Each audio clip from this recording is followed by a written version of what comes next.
Brother, it's a pleasure to have you with us. I would like to ask you a few questions about our party. We have recently launched on 26th of January, but there are a few things that our workers and our leaders across the country would like to know. And given your vast experience, studies and research, I thought you would be the most ideal person to really guide us on them. So if I may ask you a couple of questions. Sure. Well, thank you very much for having me in your wonderful office. Thank you, brother. There are plethora of political parties in our country. There are two major national parties, a number of regional parties.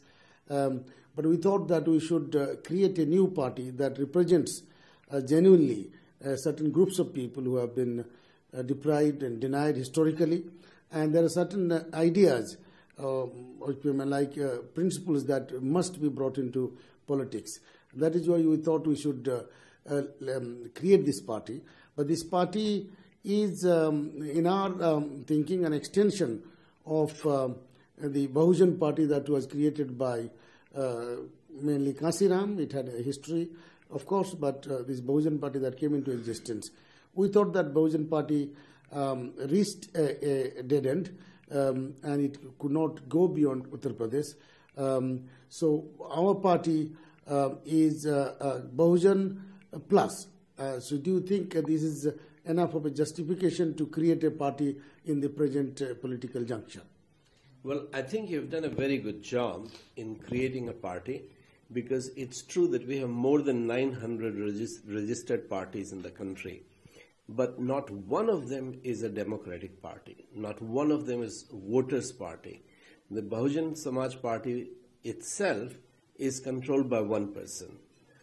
Congress is controlled by one family. So we don't have any voters' party, and you cannot have democracy unless there is inner party democracy in a party. So to have a voters' party which really represents the views and the feelings of the voters, but these have to be voters that are educated in democracy. So we don't have parties that are educating voters in what does it mean to be a democratic country. So to have a party which really reflects the voters, but voters who have been educated, that is a very good goal. And ultimately, if democracy is to survive in India, we have to have a voters' party. But as you know, that voice of the people can be voice of the devil, voice of Satan, unless their minds are transformed. So if you succeed in building a party which is transforming and renewing the minds of the people, then the voice of the people can be the voice of God, which was the dictum behind modern democracy, that voice of the people, not voice of bishops, popes, or pujaris, priests, and Maulvis, but people who should choose. This was an idea which was first presented by Moses in Deuteronomy chapter 1, when he says to people that you're very difficult to govern. I can't carry your load, your burden. I'm not going to be your dictator. You choose people who are wise, understanding, fair, just, and I will anoint them to be your leaders. So people chose, every tribe chose its own representatives, men who were wise, who were just, who were fair. So yes, this whole concept of people choosing came from this rich experience, because Moses was speaking to Hebrews, Jews, who were coming out of slavery in Egypt. So when you are a slave, someone else rules over you. But when you're free, you have to govern yourself. But you have to choose people who are trustworthy. So yes, absolutely, a voters' party is necessary in India, and this will have to be a party which is educating the voters and then has an inner party democracy, which no party has in India. Thank you, brother. Like you said, that most parties are not democratic, including the Bahujan Party, it was run before by one person, one man. Now it is by a woman. That is one limitation. But there are also feelings that Bahujan philosophy, Bahujan politics did not go very far because it lacked spirituality and it was vulnerable to compromises. And it is evidenced now in what is happening to the leadership of BSP. So we thought Kansiram's a very viable Bahujan strategy of building a coalition of Dalits, Adivasis, OBCs and minorities did work well, but it would have been sustainable, credible if it had some spiritual base, be it from any religious background, but a party without integrity, righteousness is vulnerable in politics, and that's what happened to BSP. So we call ourselves Bahujan plus spirituality. But brother, in your experience and international exposure vis-a-vis India, how shall we build this spiritual base for our party so that this party stands out and is not vulnerable to pressures and the voice or the machinations of the devil, as you said? Yeah, well, I think this is absolutely true, that democracy by itself can be a disaster. Hitler and Stalin both came to power democratically. And that is why people such as Mahatma Jyotiba Phule, and you are looking upon him as one of your icons, he emphasized that the necessity is to seek truth. That is Bahujan plus. So he is not just, Bahujan is a word which he coined, but his movement was seeking truth. Satya Shodhak Samaj. So all of us have good part to our being because we are made in God's image, and we have bad part to our being, bad angels in us, our bad, which is sinful, which is selfish, which cheats, which manipulates. And how to cultivate the good spiritual part of us so that we are seeking God, we are seeking truth, and we are seeking to serve God. A party is, politics exists so that for the common good. And therefore, decisions that are made are not made against some community, against some caste, but for everyone's good. The problem with the Bahujan Samaj Party was that it appeared to be a movement against a particular community or some communities in India who had done historically wrong things. But the oppressed also have demons in their hearts. And it doesn't help the nation if the bad aspects of the power corrupts. Absolute power corrupts absolutely. So a political party which has total power is with one person gets totally corrupted. And because there is no inner party accountability, there is no accountability structure in BSP or in any of these other parties. So therefore, cultivating that spiritual dimension where the good part of human heart, that we are God's image, to make us more like God in our decisions, that we are thinking of everyone's good, and we are thinking for what is right, what is just, what is noble, what is beautiful, and what is true. That kind of spirituality was not there. It was interest of a particular community. In reality, it was interest of a particular individual that began to dominate a party. And the voters' party, the emphasis that you are seeking good of the voter, and voter are seeking everyone's good. The whole community is good.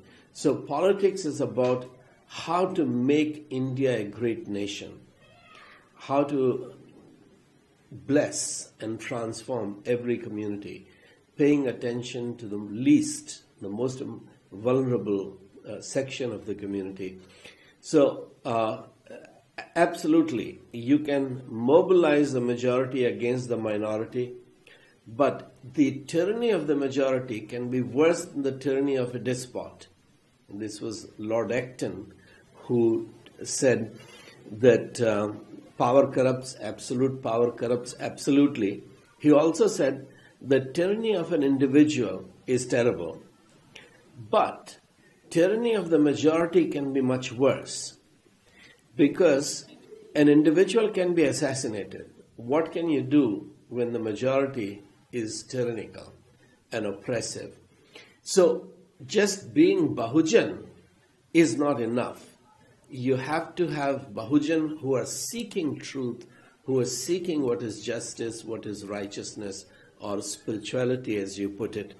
I absolutely endorse that unless we are seeking high moral value, so a forum for ethics in public life, that's your platform, a forum for ethics in public life, and voters should be meeting in every mohalla, in every constituency, in every MLA and Lok Sabha constituency, discussing not just development issues but ethical issues.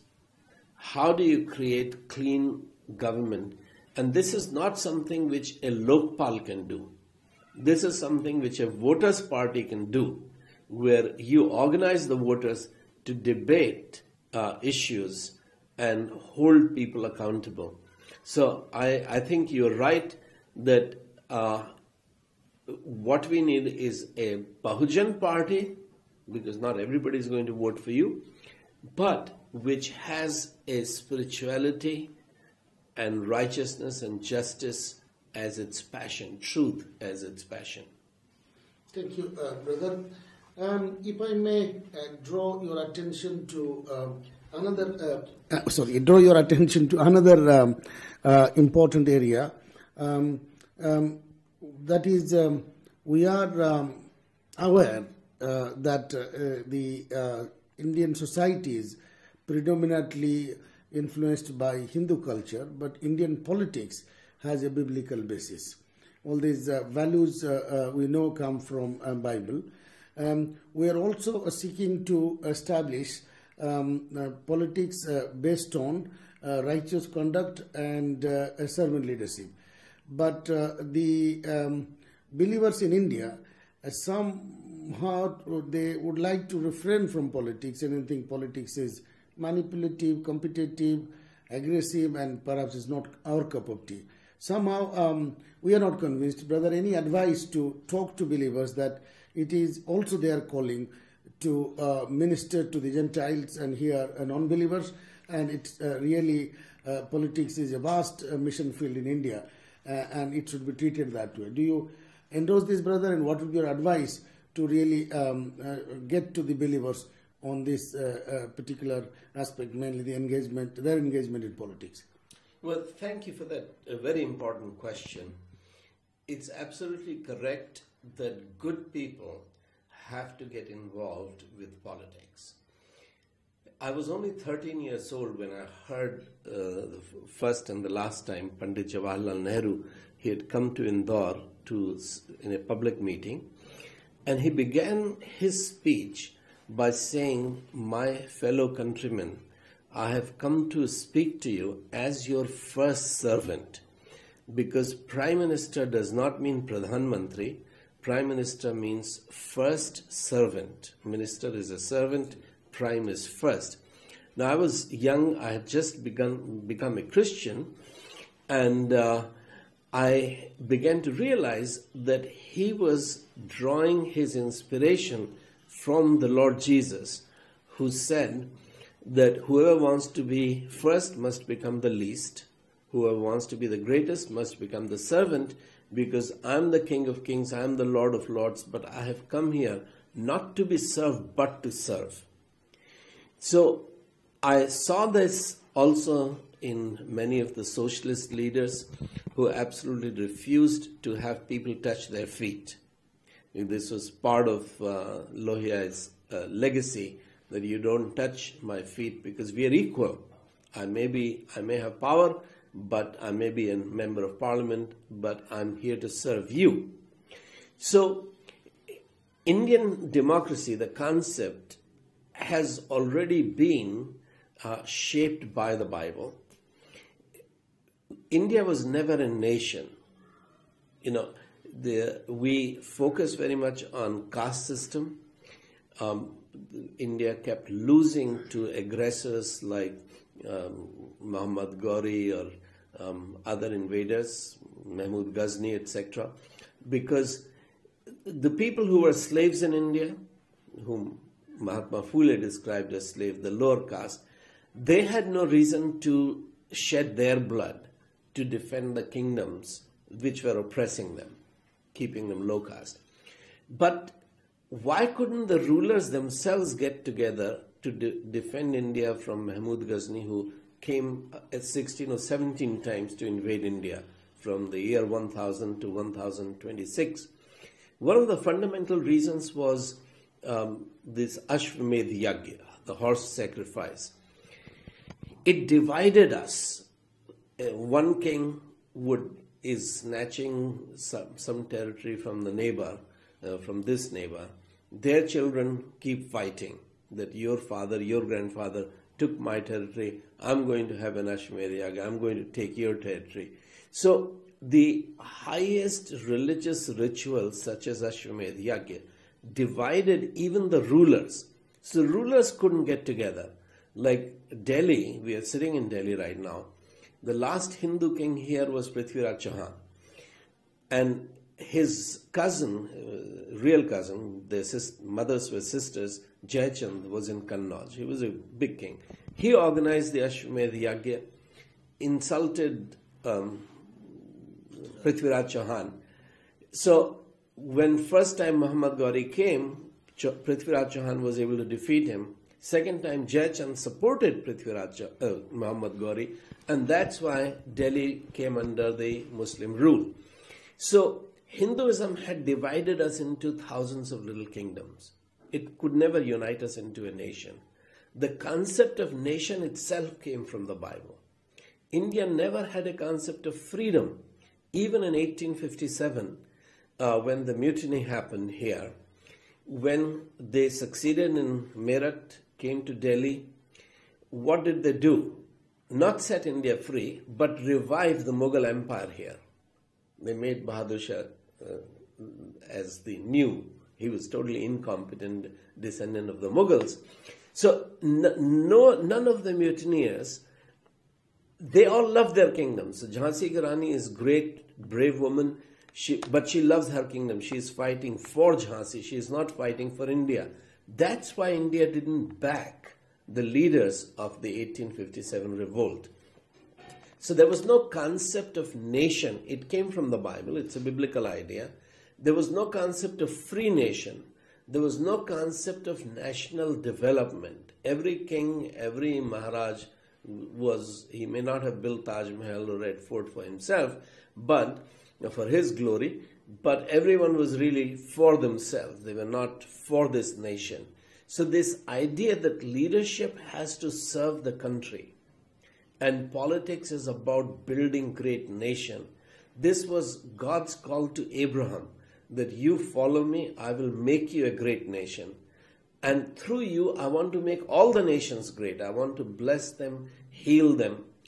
So unfortunately, now there are many believers in God, believers in the Bible, who don't want to pursue God's mission of making India a great nation. This is a huge problem because we want to go to heaven, but we don't want to fulfill God's agenda, which is healing for the nation. If you look into the Bible, for example, in the very last chapter of the Bible, the vision of the New Jerusalem is that it has tree of life. Leaves of the tree are for the healing of the nations. The New Jerusalem itself is there. The nations will walk by its light, a radiant city. So it's the bride of Christ, New Jerusalem, the radiant city. And the nations have to walk by its light because they're living in darkness. So you have 900 political parties, but living in darkness, ruling in darkness. And now believers need to get together to live in such an exemplary way so that they become the light to the nations. So that's what Jesus said. You are the light of this world. So first he says, of course the world is in darkness. I'm the light of the world. He who follows me shall not walk in darkness. But if your life touches me, if you're really following me, then you become the light of the world. Not light of heaven, but light of the world, how the world should live. So, yes, I would say that good Christians, good Muslims, good Hindus, good Sikhs should all get behind the voters' party, and they should, because there are a lot of commonalities which need to be, a political party has to be inclusive. It has to represent the best elements, because your goal is, through a political party, you're not building a religious sect. You're not building a church or a temple. You are building a great nation.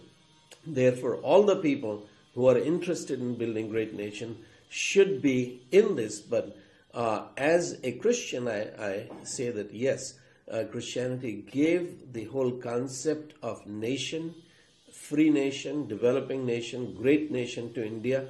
But now, since independence, Christians have sort of withdrawn from the public square, and they should come behind a party. Other parties have used Christians as just vote bank.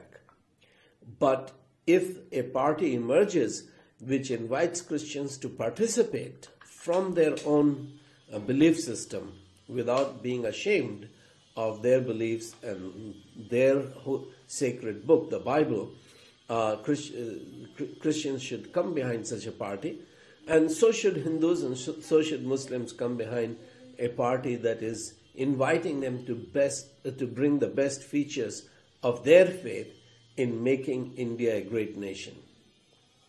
Thank you, brother. Finally, politics is a mission for us, but politics also is a game of winners, or a game of winning and losing, so we would be competing in the electoral arena as well. So in this play between competitive politics and a missionary, politically missionary approach, what would be your advice to us that we should keep in mind and not stumble and succeed? Well, this was Kanshiram's strength, that he brought a missionary spirit to politics. He took simple people, gave them an idea, an ideology, fired their imagination, that with their own expense, with very little hope, but because they really believed what he was saying, they worked very hard. Excuse me. They worked very hard to build the BSP. And he has shown that a missionary spirit can build this nation and succeed. Now, unfortunately, that missionary spirit became manipulative and got lost. People quickly began to see that the leaders who were talking about mission really had a very limited mission of power in their own hands for their own glory. So a genuine missionary spirit, which has a mission to make India a great nation, a mission to serve the common man, the voter, and nature itself. You know, the rivers need to be cleaned up and be beautiful. Our forests need to be reforested because of the way we have treated our public wealth for private gain. So this is not just about speaking to the vested interest of the voter, but for the land, because God created a beautiful land, and His desire is that we turn the land into Garden of Eden. So God said to our original parents that I've created one garden, I've put you into that garden, now you multiply, fill the earth. establish your dominion. You turn the whole earth into a garden. Because I made only one garden. I've given you the prototype. And so there has to be agricultural transformation. There has to be transformation of forestry. There has to be transformation of soil. We have wasted a lot of our soil. There has to be proper harnessing of water in our country. And this is all part of mission of politics of building a great and prosperous nation, a nation in which everyone shares the privileges and everyone has the responsibility. So a genuine grassroots democratic movement has to be a voters' movement, not rulers' movement. So I agree with your mission and your purpose, and I think if people of all good intentions, whatever their religion, come behind it, but particularly I think groups that gave intellectual leadership to the nation, such as the church. Church educated this nation and gave the vision. The universities were established, colleges were established to create a democratic leadership for the country, to bureaucratic leadership for the country. And now, for 60, 70 years, the church has not been doing that. We have bishops who are filling their own pockets. So here actually I would go beyond politics to say that a forum such as Ethical Forum for Public Life should not only focus on clean politics, but clean religious institutions. It should become a forum where people are able to attack corruption in the church, corruption in temple, corruption in mosques or whatever, gurudwaras, because there's corruption everywhere, we share in it, but also in secular bodies, whether these are Rotary clubs or whichever clubs you have. So wherever there is corruption, there should be clean ethics. And I think the voters forum on the ground should be meeting in every mohalla, in every constituency, every municipality, every Lok Sabha constituency, to debate local issues and to debate ethical issues. So to organize, such as Anna Hazare did, to organize to put up one Lokpal for the whole nation is not going to be enough.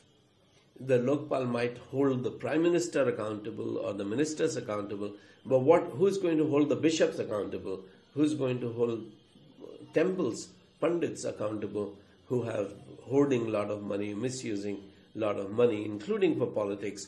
So I think a movement has to be organized, conscientious voters who are taking the responsibility to build a great India.